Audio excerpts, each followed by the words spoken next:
الحمد لله وكفى وسلام على عباده الذين اصطفى أما بعد فأعوذ بالله من الشيطان الرجيم بسم الله الرحمن الرحيم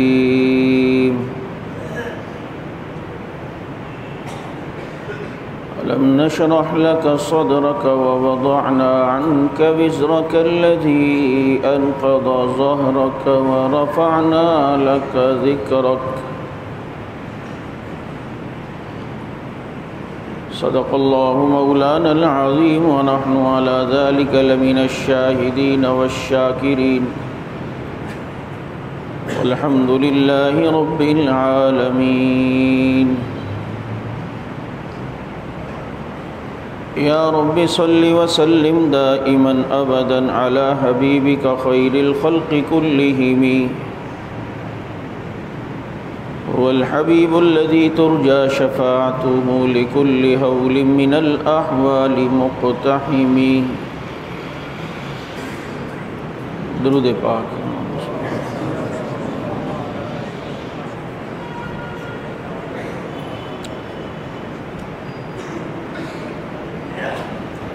واجب الاحترام گرامی قدر سامعین عزیز ساتھیو محترم دوست اور معزز بزرگوں،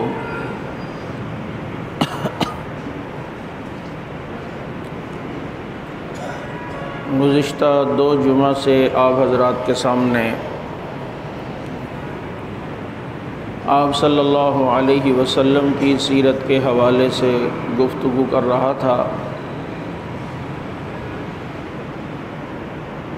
کہ آپ صلی اللہ علیہ وسلم کا نام نامی اسم گرامی برکتوں اور فضیلتوں سے پر ہے، اور اس کے ذیل میں نے یہ بات عرض کی تھی کہ آج ہم اسم محمد کی برکات لیتے ہیں اور صحابہ جسم محمد کی برکات لیتے تھے۔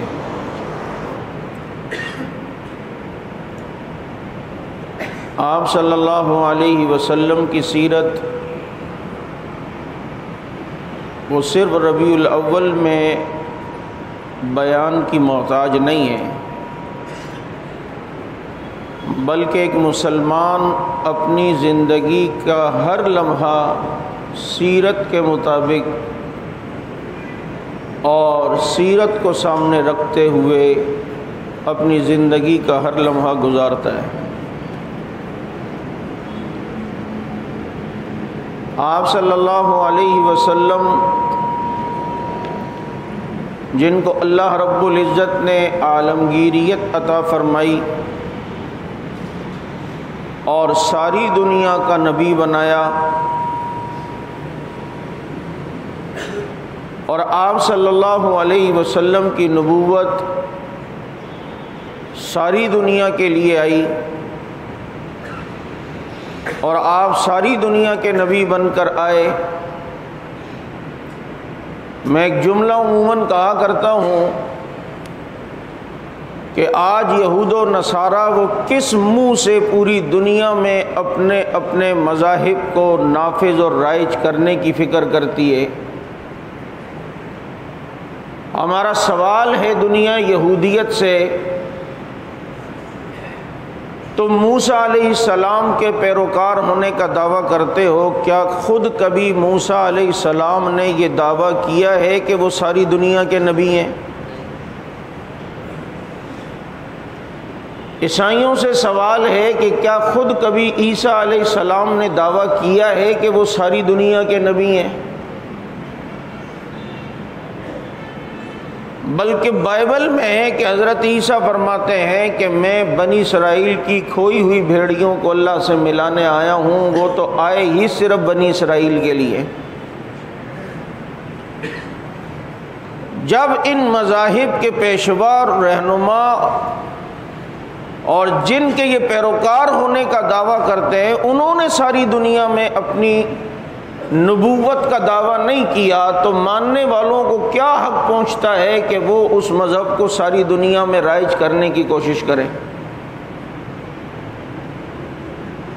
یہ حق صرف اور صرف اسلام کو ہے کہ مسلمان ساری دنیا پر اسلام نافذ کرنے کا حق رکھتا ہے، کیونکہ ہمارے نبی کو اللہ نے ساری دنیا کا نبی بنا کے بھیجا ہے۔ وما ارسلناک الا رحمۃ للعالمین وما ارسلناک الا کافۃ للناس وداعیا الی اللہ باذنہ وسراجا منیرا هو الذی ارسل رسولہ بالہدی ودین الحق لیظہرہ علی الدین کلہ وکفی باللہ شہیدا۔ یہ ساری عالمگیریت، ساری دنیا کے اندر اگر کوئی مذہب نافذ کرنا اگر ان کے ماننے والوں کا حق ہے تو وہ صرف اور صرف اسلام ہے۔ باقی کسی مذہب کے رہنما نے یا کسی مذہب کے بانی نے یا کسی مذہب کے آج نام لینے والا جس نبی کا نام لیتا ہے، اس نبی نے کبھی ساری دنیا میں اپنے دین کے نفاذ کا نہ اعلان کیا ہے نہ دعویٰ کیا ہے۔ وہ محدود علاقوں کے لیے آئے ہیں، وہ محدود ایریوں کے لیے آئے ہیں، وہ محدود محل وقوع کے نبی بن کر آئے ہیں۔ اگر شرق سے غرب، عجم عرب اور مشرق مغرب، شمال جنوب، یہ سارے عالم کے لیے اگر اللہ نے کسی کو نبی بنا کے بھیجا ہے وہ محمد الرسول اللہ صلی اللہ علیہ وسلم کی ذات ہے، وہ احمد مجتبیٰ کی ذات ہے، وہ شمس الضحیٰ کی ذات ہے، وہ بدر الدجا کی ذات ہے، وہ خیر الورا کی ذات ہے، جن کو اللہ نے انسانیت کے لیے نبی بنایا، جنات کے لیے نبی بنایا۔ بلکہ میں نے یہ کہا تھا کہ راج کی رات سارے نبی پیچھے، ہمارے نبی کو آگے کھڑا کر کے اللہ رب العزت نے بتا دیا ہے، اور باقی نبی تو امتیوں کے نبی ہیں، محمد الرسول اللہ صلی اللہ علیہ وسلم نبیوں کے بھی نبی ہیں، وہ نبیوں کے بھی رسول ہیں۔ ایسی عالمگیریت اللہ رب العزت نے کسی کو عطا نہیں کی۔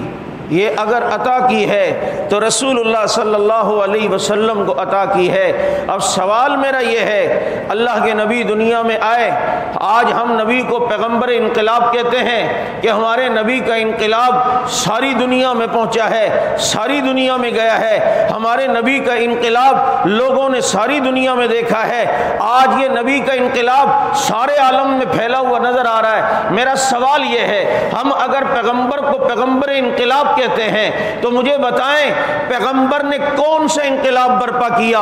وہ انقلاب کا نام کیا ہے؟ وہ انقلاب کیا تھا؟ کیا بہترین سڑکیں بنا دی تھیں؟ کیا اونچی اونچی عمارتیں بنائی تھیں؟ کیا انقلاب یہ تھا کہ پل بہت زیادہ بن گئے تھے؟ کیا انقلاب یہ تھا کہ ٹیکنالوجی زیادہ آ گئی تھی؟ نہیں، انقلاب پیغمبر یہ تھا کہ انسان کو انسانیت کے سانچے میں ڈھالا۔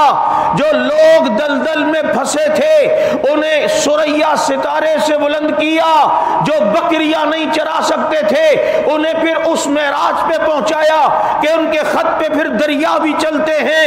وَيُزَكِّيهِمْ، یہ پیغمبر کا انقلاب تھا۔ وَيُعَلِّمُهُمُ الْكِتَابَ وَالْحِكْمَةَ وَيُزَكِّيهِمْ، یہ نبی آئے، لوگوں کے دلوں پر محنت کی، پیغمبر نے لوگوں کے دلوں میں انقلاب برپا کیا، اور دنیا نے پھر وہ منظر دیکھا ہے کہ جو قوم ایک علاقے کی حکمرانی نہیں کر سکتی تھی 65 لاکھ مربع میل پر اسلام کی حکومتیں کر کے دکھائی ہیں۔ یہ کس کی نظر تھی؟ یہ کس کی نگاہ نبوت تھی؟ اور نگاہ نبی میں وہ تاثیر دیکھی، بدلتی ہزاروں کی تقدیر دیکھی۔ یہ انقلاب، اس کا نام ہے صحابہ۔ پیغمبر کے انقلاب کا کیا نام ہے؟ اچھا، پھر دوسری بات،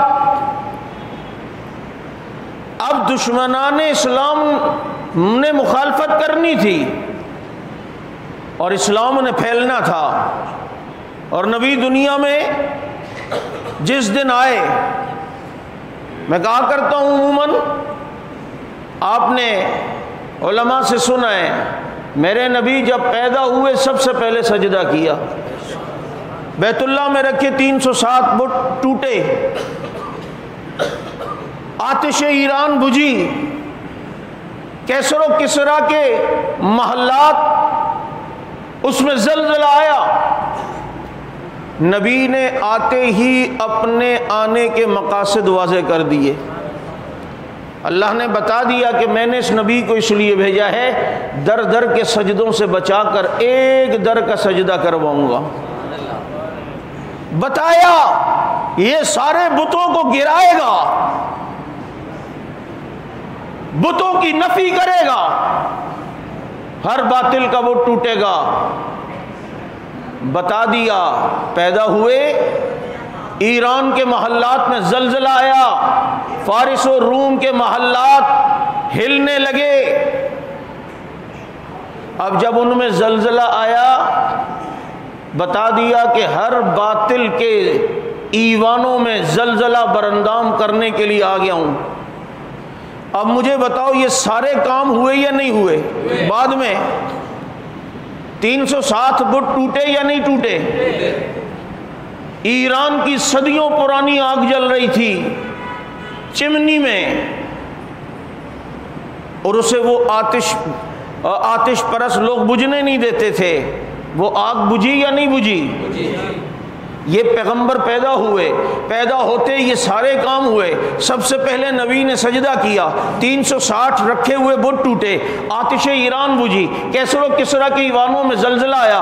بتا دیا کہ اس نبی کے آنے کے یہ مقاصد ہیں۔ پھر پیغمبر کو اللہ نے تاج نبوت سے سرفراز فرمایا۔ پھر پیغمبر فاران کی چوٹی پہ کھڑے ہوئے، مجھے تو اکیلے نظر آتے ہیں جب وہ اعلان کر رہے ہوتے ہیں قولوا لا الہ الا اللہ تفلحوا۔ اب دیکھو یہ قافلہ آہستہ آہستہ بنتا ہے۔ بچوں میں حضرت علی ایمان لے آئے، بڑوں میں ابو بکر صدیق ایمان لے آئے، غلاموں میں حضرت زید بن حارثہ ایمان لے آئے، عورتوں میں سب سے پہلے حضرت خدیجہ ایمان لے آئیں۔ یہ سلسلہ یوں چلا ہے، میں اکیلا ہی چلا تھا جانب منزل، مگر لوگ ملتے گئے، قافلہ بنتا چلا گیا۔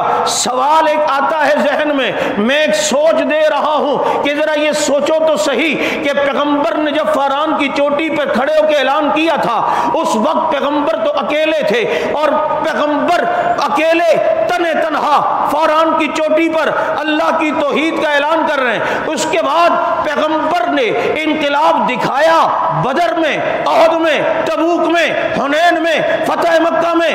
اس کے بعد پھر یہ آتش ایران بجھی، پھر کیسر و کسرا فتح ہوئے۔ سوال یہ ہے پیغمبر نے اکیلے تو یہ سارا کام نہیں کیا نا، اکیلے تو سب جگہ نہیں گئے نا، آخر کوئی ساتھ تھا تو صحیح، اگر کچھ لوگ تھے تو صحیح، کچھ ایسے ایمان والے تھے تو صحیح۔ ابے سوچ تو صحیح کہ کچھ ایسے پیغمبر کو مخلص لوگ تو ملے کہ جنہوں نے مل کر پیغمبر کے ساتھ اس انقلاب میں تعاون کیا ہے، معاونت کی ہے، مدد کی ہے۔ اور اسی طرف اشارہ کرتے ہوئے رب نے کہا محبوب گھبرانا نہ، یا ایھا النبی حسبک اللہ ومن اتبعک من المؤمنین، اے نبی تیرے لیے اللہ کافی ہے اور تیرے لیے صحابہ کافی ہیں۔ ما فوق الاسباب اللہ کافی ہے، ما تحت الاسباب ومن اتبعک من المؤمنین، تیرے لیے صحابہ کافی ہیں۔ پریشان نہ ہونا، تحت الاسباب بدر میں ان کو لے آ، فوق الاسباب میں فرشتے بھیج دوں گا۔ ما تحت الاسباب یہ تیرے ساتھ حنین میں ہوں گے، ما فوق الاسباب اللہ کی مدد آسمانوں سے آئے گی۔ یا ایھا النبی، اس جملے اس آیت پہ غور کرو، یا ایھا النبی حسبک اللہ، اے نبی تیرے لیے اللہ کافی ہے، ومن اتبعک من المؤمنین، اور اے نبی تیرے لیے صحابہ کافی ہیں۔ بس اللہ کی مدد ہے اور صحابہ کی معاونت ہے۔ اے نبی یہ تیرے یار ہیں، یہ ما تحت الاسباب تیرے ہر معاملے میں تیرے ساتھ تعاون کریں گے۔ اب یہ انقلاب جو پیغمبر کا نظر آیا ہے، تو آخر کوئی جماعت ایسی تھی کہ جس نے اخلاص کا ایسا جام پیا ہوا تھا کہ جہاں جہاں گئے وہیں پیغمبر کا انقلاب نظر آیا، وہیں پہ انقلاب پیغمبر ہمیں نظر آتا ہے۔ یہ اکیلے تو نبی کبھی بھی دنیا میں نہیں ہوں میں، بلکہ میرے نبی تو عجم میں کبھی گئے ہی نہیں، عرب میں رہے ہیں، عجم کے اندر جو دین پھیلا ہے یہی وَمَنِ اتَّبَعَكَ مِنَ الْمُؤْمِنِينَ۔ پھر پیغمبر آتے ہیں، کیسر و کسرا کے ایوان لرزتے ہیں اس دن جس دن نبی پیدا ہوئے، بتا دیا کیسر و کسرا کے ایوانوں کو زلزلہ بردام کرنے والا پیغمبر آ گیا ہے۔ سوال یہ ہے پھر یہ کیسر و کسرا کے ایوان کس کے دور خلافت میں گرے، کس کے دور خلافت میں فتح ہوئے؟ مقصد نبی کا تھا، پورا فاروق اعظم نے کر کے دکھایا۔ پیغمبر آئے، جس دن پیدا ہوئے بیت اللہ میں رکھے 360 بت گرے، گرے یا نہیں گرے؟ بولو۔ اب جب نبی مکہ فتح کرنے کے لیے گئے تو 360 بت گرے تھے یا نہیں؟ اکیلے گئے یا ساتھ کوئی تھا بھی؟ بولو۔ اکیلے گئے یا ساتھ کوئی تھا بھی؟ تو کون تھا؟ 3-4 تھے؟ 4-5 تھے؟ یدخلون فی دین اللہ افواجا، فوجوں کی فوجیں تھیں، لشکر کا لشکر تھا، پورا ایک جتھا تھا، اور صرف جتھا ہی نہیں، اولئک حزب اللہ تھی، وہ اللہ کی فوج تھی۔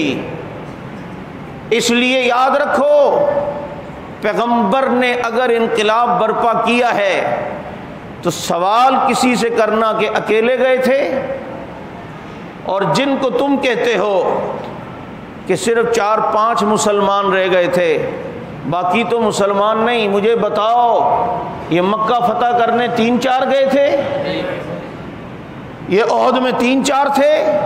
یہ حدیبیہ میں 4-5 تھے؟ یہ بیت اللہ میں رکھے بت گرانے والے 4-5 تھے؟ اب یاد رکھو، قرآن کریم کی یہ آیت اور حضرات صحابہ کرام رضوان اللہ علیہم اجمعین کی پیغمبر کے اس انقلاب میں محنت کہ یا ایھا النبی حسبک اللہ ومن اتبعک من المؤمنین، اے نبی آپ کے لیے اللہ کافی ہے، آپ کے لیے یہ مسلمان کافی ہیں۔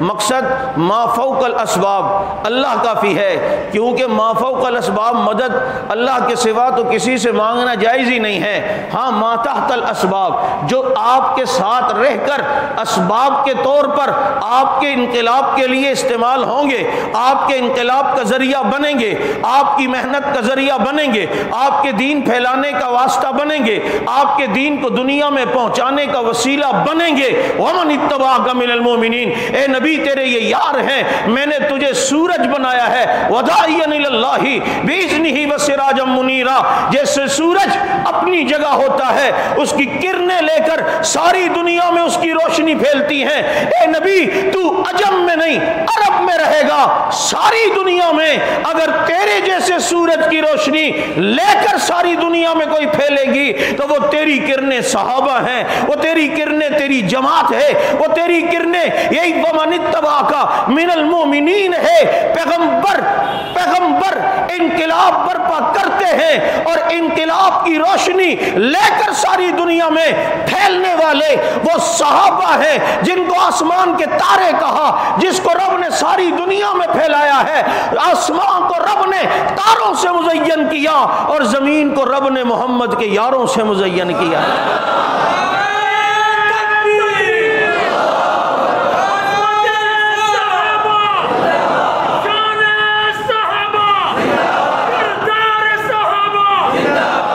انقلاب سمجھو کہ پیغمبر کا انقلاب یہ دلوں پر ہوا ہے۔ بہترین سڑکیں نہیں بن گئیں، اونچی بلڈنگیں نہیں بن گئیں، بلکہ افراد تیار کیے ہیں جو در در کے سجدہ کرنے والے تھے، پھر ایک در پہ جھکنے والے بنے، پھر ایک رب کے سامنے جھکنے والے بنے۔ جبھی تو حضرت حسین رضی اللہ تعالیٰ عنہ پیغمبر کے نواسے، حاتم طائی کے نواسے کے ساتھ بیٹھے ہیں۔ حاتم طائی کا نواسہ فخری انداز میں کہتا ہے میرا نانا جن کی سخاوت اتنی تھی اس نے اپنے محل میں 8 دروازے بنائے تھے، اور کوئی بھی محتاج آتا اس دروازے کو بند پاتا تو اس دروازے سے ملتا، اس دروازے کو بند پاتا تو اس دروازے کو، اگر کوئی دروازے بند تو کہیں نہ کہیں سے ملتا تھا۔ میرے نانا حاتم طائی نے 8 دروازے بتائے ہوئے تھے لوگوں کو۔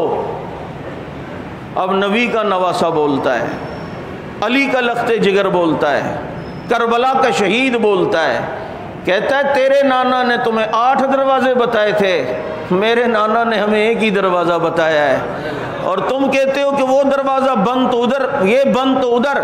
تیرے نانا کے بتائے ہوئے دروازے بند رہتے تھے، جو دروازہ میرے نانا محمد الرسول اللہ صلی اللہ علیہ وسلم نے بتایا ہے وہ کبھی بند ہوتا ہی نہیں تھا، وہ کبھی ایک لمحے کے لیے بند نہیں ہوا۔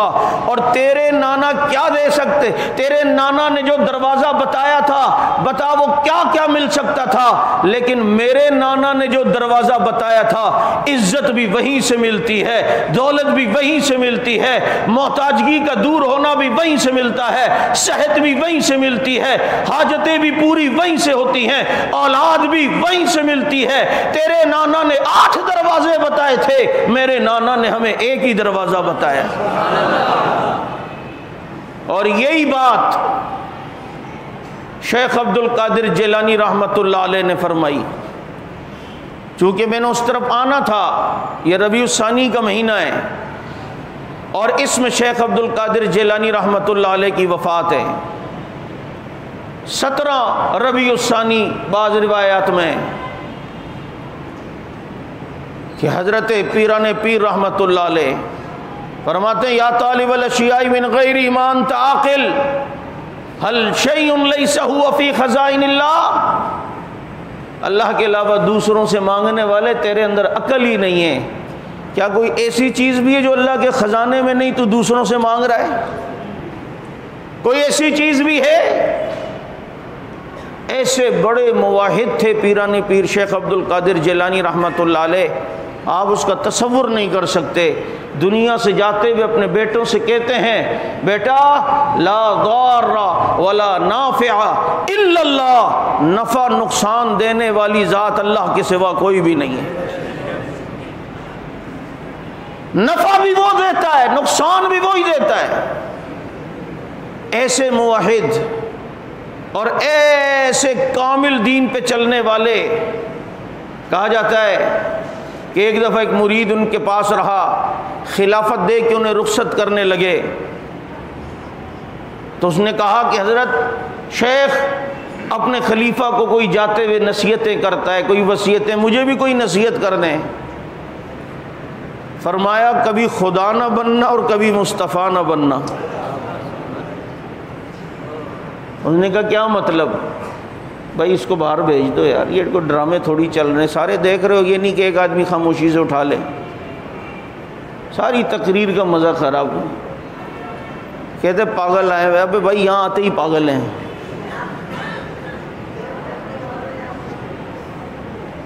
وہ کبھی کیا حرکت تم سارے ہی دیکھ رہے ہو، کوئی خود ایک ذمہ دار ہو سارے یہاں، اور ایسے لوگوں پہ بھروسہ بھی نہیں ہوتا، وہاں سے بیٹھ کے بلوٹوتھ کر رہے ہوں۔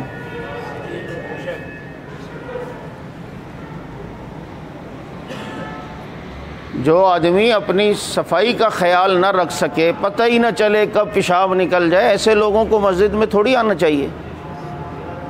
درود شریف پڑھیں۔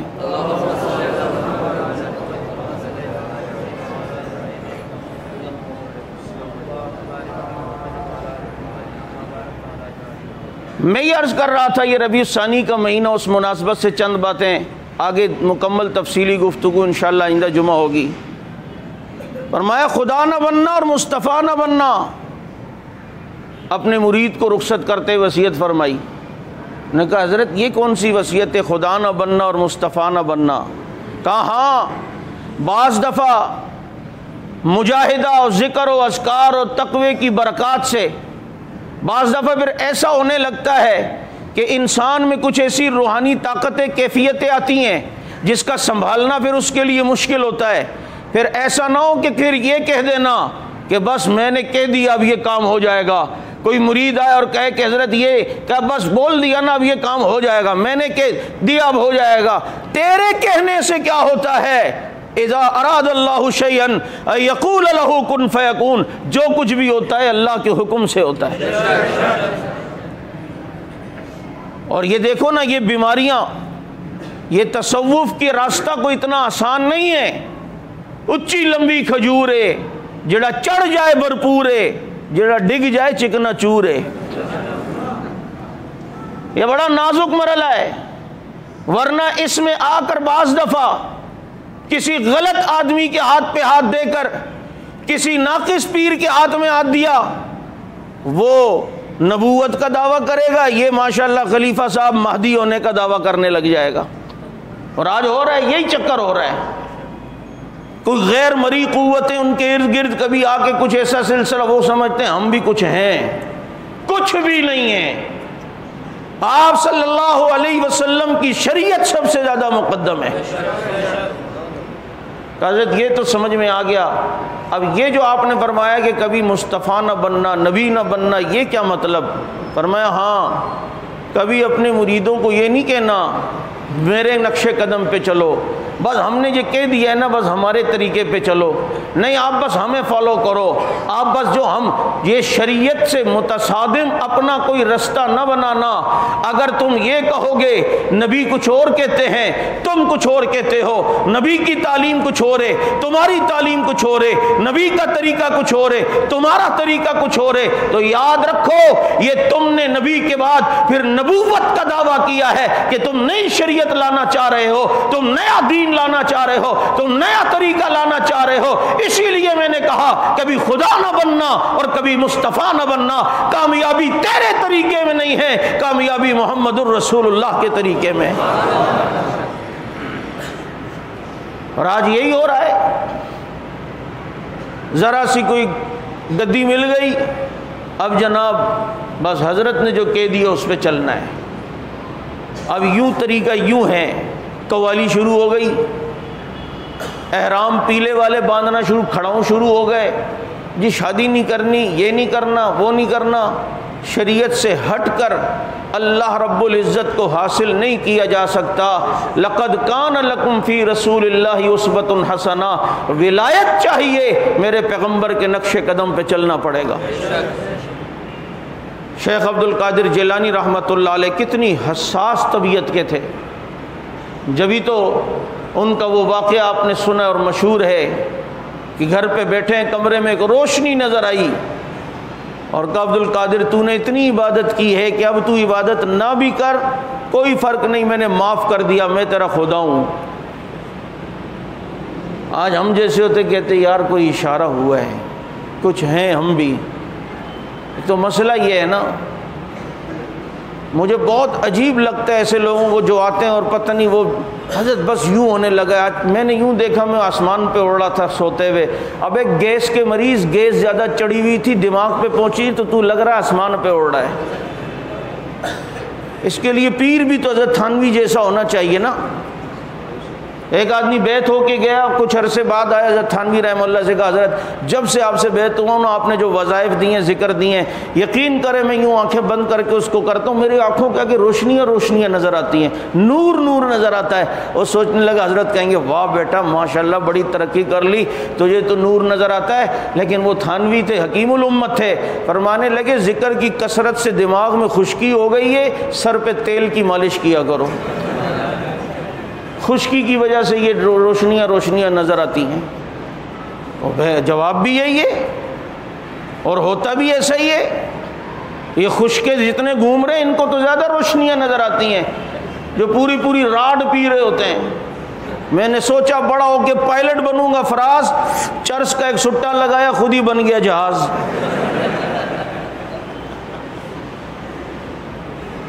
تو اب جب آواز آئی تو پیران پیر رحمہ اللہ کو کہتے ہیں خدا ہوں میری عبادت نہ بھی کر تو کوئی مسئلہ نہیں، لیکن عالم تھے نا۔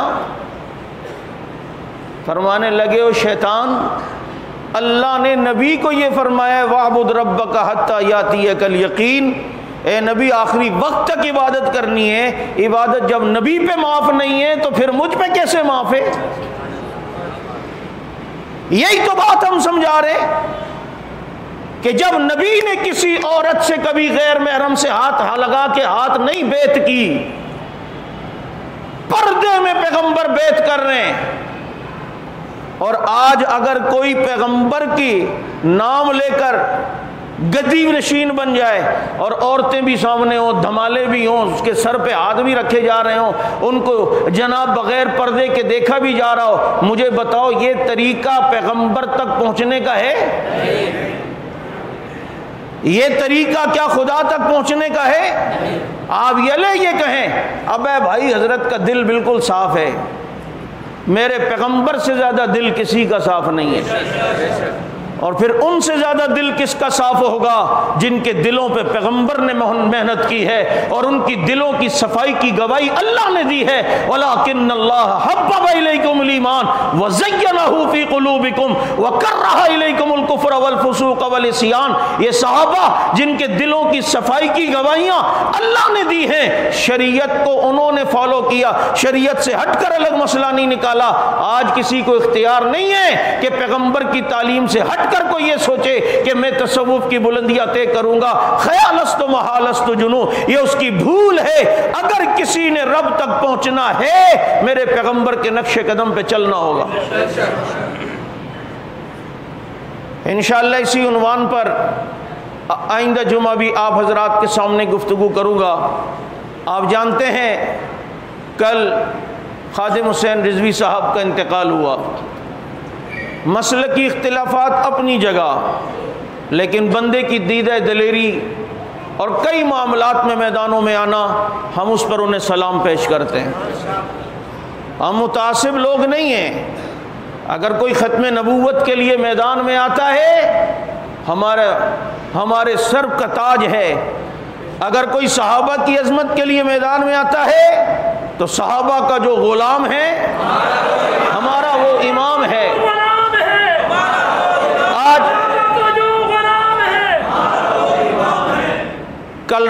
کل جو ہیں وہ اس دنیا سے چلے گئے اور یقیناً ایک جرأت مندانہ زندگی گزار کے گئے۔ ختم نبوت کے حوالے سے فرانس کے جو ہے گستاخوں کو انہوں نے دو ٹوک جواب دیے۔ جہاں اور علماء کرام میدان میں آئے وہ بھی اپنے انداز میں میدان میں آئے، اور ڈاکٹر یہ خادم حسین رضوی صاحب، ان کا ایک بہترین کارنامہ یہ ہے، اگر آپ ان کی زندگی کو مطالعہ کریں، میں ان کے چاہنے والوں سے بھی کہوں گا، بلکہ یہ سارے ہی ان کی اس بات پر انہیں پسند کیا کرتے تھے، ان کی حق گوئی پر، کہ انہوں نے یہ کام ایک بڑا عجیب و غریب کیا ہے کہ اپنے اندر جو گدی نشین ہیں، جس قسم کے لوگ جنہوں نے لوگوں کو تصوف کے نام پر بے وقوف بنایا ہے اور وہ عظیمت والے کام پہ نہیں آتے، یہ بندہ ڈٹ کے ان کے خلاف بولا کرتا تھا، او پیرو باہر کیوں نہیں آتے ہو، تمہاری گدیاں بھی بیکار ہیں، نبی کی نبوت کا مسئلہ ہو، صحابہ کی عزت کی ناموس کا مسئلہ ہو، تم اپنی خانقاہوں میں بیٹھے ہو۔ وہ سر عام ان پہ لعنتیں کیا کرتا تھا اور یہ کہا کرتے تھے کہ تمہارا یہ تصوف کا انداز رب کے یہاں قبول نہیں ہے، یہ تب قبول ہوتا جب دور صدیقی ہوتا، دور فاروق اعظم ہوتا، تمہارا یہ بیٹھنا اس حالات میں جبکہ نبی کی ختم نبوت کا مسئلہ ہو، صحابہ کو لوگ گالیاں دے رہے ہو، تم خانقاہوں پر بیٹھتے ہو، تو یہ تمہارا بیٹھنا یہ غلط ہے۔ یہ اس وقت کے حالات میں بدر کا ٹائم ہے، احد کا ٹائم ہے، میدان میں آنے کا ٹائم ہے، قبرستان کا ٹائم نہیں، میدان کا آنے کا ٹائم ہے، حلوے کا ٹائم نہیں، جلوہ دکھانے کا ٹائم ہے۔ یہ جرأت مندانہ ان کی گفتگو ان جعلی پیروں کے خلاف ہوتی تھی، کیونکہ یہ جو مکتب فکر سے وہ تعلق رکھتے تھے، ہم کو یہ بات کرتے تو لوگ کہتے ہیں یہ پیروں کے خلاف ہیں، لیکن خادم حسین رضوی صاحب جو ان کی کھچائی کرتے تھے، ہم ایسے ہی فراڈیوں کے خلاف بات کرتے ہیں جنہوں نے لوگوں کو تصوف کے نام پر بے وقوف بنایا ہے، نذرانے لیے ہیں، لیکن جب بات دین کی عظمت کے لیے آتی ہے اپنے اپنے گھروں میں بلوں میں گھس جاتے ہیں۔ مجھے بتاؤ ایسے لوگوں کی نشاندہی انہوں نے کی، ہم سلام پیش کریں یا نہ کریں؟ اور پھر دوسرا کارنامہ، اللہ انہیں جزائے خیر دے خادم حسین رضوی صاحب کو، کہ ان کی صفوں میں اہل سنت کے لبادے میں کچھ شیعہ جو کہ صحابہ کا بغض رکھتے تھے، حضرت معاویہ رضی اللہ تعالی عنہ کا بغض رکھتے تھے، ان کے خلاف بولتے تھے، اور انہوں نے اپنی عوام، بریلوی عوام کو بیوقوف بنایا ہوا تھا۔ خادم حسین رضوی صاحب نے ایسے فراڈیوں کا بھی تعاقب کیا، اور پھر ان کے وہ مشہور جملے جو حضرت معاویہ کی توہین کرنے والے تھے جو لوگ انہی کی صفوں میں، تو در در کتےو تسی ان صحابہ نو پہ گئے ہو اور تمہاری حرکتوں پہ لعنت ہو، اور پھر دو ٹوک جواب دیا اور بتایا ہے کہ بریلویت اصل میں امیر معاویہ رضی اللہ تعالیٰ عنہ کے ماننے کا نام ہے، کہ احمد رضا خان صاحب نے خود لکھا ہے کہ جو حضرت معاویہ پہ بھونکے وہ جہنمی کتوں میں سے ایک کتا ہے۔ یہ کہا یا نہیں کہا؟ ایسے فراڈیوں کا انہوں نے تعاقب کیا۔ خادم حسین رضوی صاحب، یہ ہماری ساری جماعت آپ کو سلام پیش کرتی ہے کہ آپ نے اس معاملے میں حق ادا کیا۔ اور ابھی دو دن پہلے ان کا جو بیان تھا طاہر القادری کے خلاف، طاہر القادری کے خلاف، کیونکہ طاہر القادری نے یہ ڈنمارک والے مسئلے پہ، یہ فرانس والے معاملے میں، آپ نے اس کا بیان سنا ہوگا، جب اس سے انٹرویو لیا جا رہا تھا فرانس کے متعلق، چونکہ وہ بیٹھا وہ ان کی گود میں تو ان کے خلاف تھوڑی بول سکتا ہے، تو اس نے کہا کہ فرانس والوں کو خاکے بنانے کا حق ہے، کیونکہ ان کے اوپر اسلام فالو نہیں ہوتا۔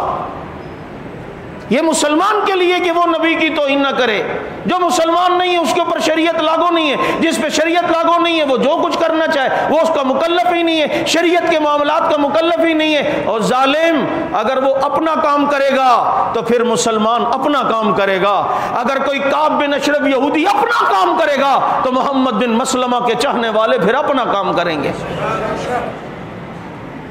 کیا پیغمبر نے اپنی زندگی میں کسی کافر کو اپنی توہین کرنے کی اجازت دی ہے یا اس کو برداشت کیا ہے؟ طاہر القادری کا صحیح آپریشن کرتے تھے اور دیگر ایسے فراڈیوں کا۔ یقیناً یہ ایک بہت بڑا سانحہ ہے جو کہ اس مکتب فکر کے اندر ایسے فراڈیوں کا تعاقب کرنے والا شاید اب ان جیسا کوئی بھی نہ ملے، خادم حسین رضوی صاحب جیسا۔ اللہ رب العزت ان کی بخشش فرمائے، اللہ رب العزت ان کی اس محنت کو قبول فرمائے، اور ایسے ہی ختم نبوت اور صحابہ کرام کی عظمت پر کام کرنے والے ان کی جماعت میں اللہ تعالی مزید بھی پیدا فرمائے۔ وآخر دعوانا الحمدللہ رب العالمین۔